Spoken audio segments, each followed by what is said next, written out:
Good morning, St. Francis, and good morning, people of God. It is Monday, the 20th day of March, 2023. It should be Monday of the fourth week of Lent. It should be it is 24th, 22nd, it's the 23rd day of Lent. But today, because yesterday was the fourth Sunday of Lent and the 19th of March, it was not St. Joseph's Day, although it is traditionally St. Joseph's Day, but we did not celebrate St. Joseph yesterday. We celebrated the fourth Sunday of Lent. So many things went out about Happy St. Joseph's Day on the 19th, and actually it's not this year, it is today.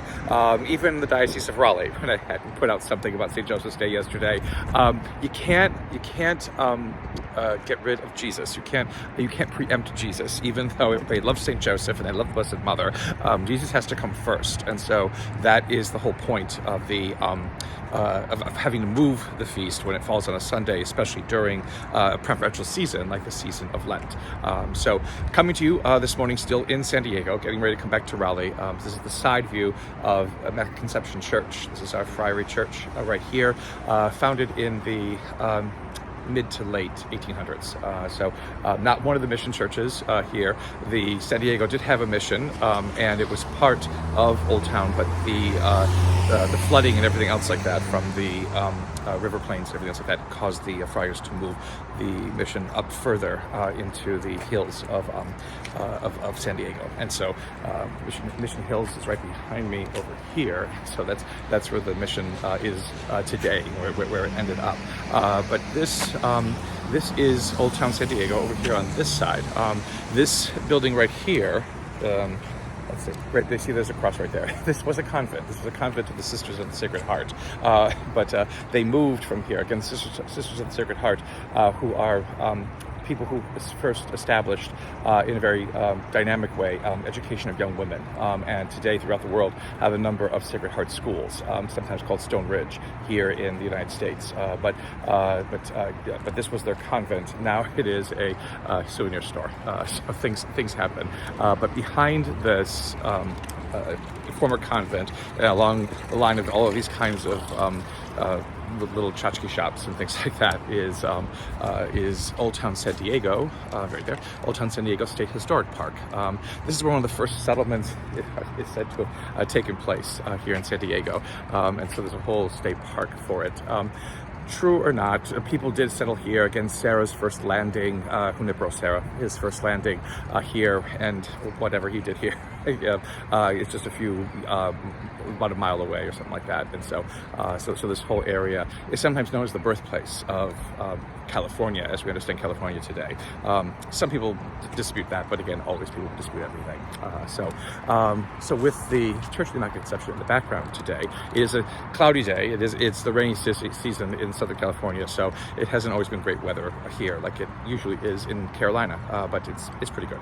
So today, anyway, we celebrate St. Joseph, and again, it's a solemnity. There are three readings. We should say the Gloria. We do not do the Alleluia. It's not that time yet, but we can do the Gloria to honor him.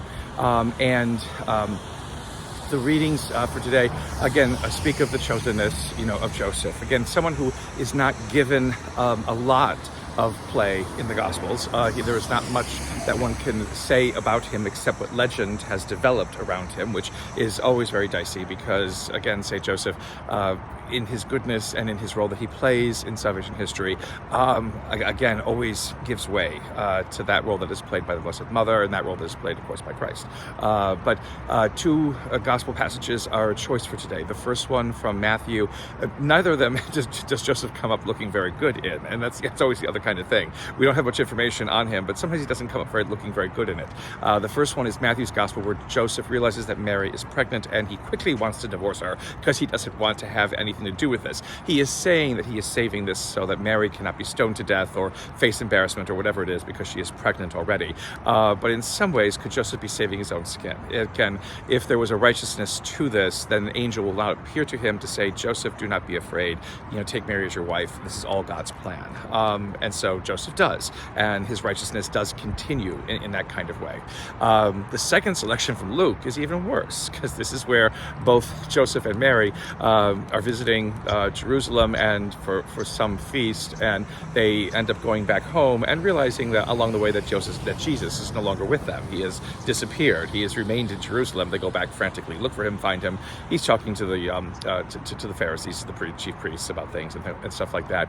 Mary is the one who engages him in conversation. Joseph kind of just stands off in the distance, dumb. And so, again, in neither place does Joseph really come off looking wonderful, but yet God uses him. And that is the whole point, of salvation history. God uses even those things that seem ridiculous and absurd, and all the kinds of failures and failings that we sometimes promote amongst ourselves, all these kinds of things that kind of make life difficult. God can transform into what is good, into what is glorious, into what is wonderful, into what can spread and continue the mission of Christ, the mission that God has for this world, to bring it to fullness and to completion. The reign of God does not need the perfectly just. The reign of God does not need those who have everything together. The reign of God does not need those who never make mistakes.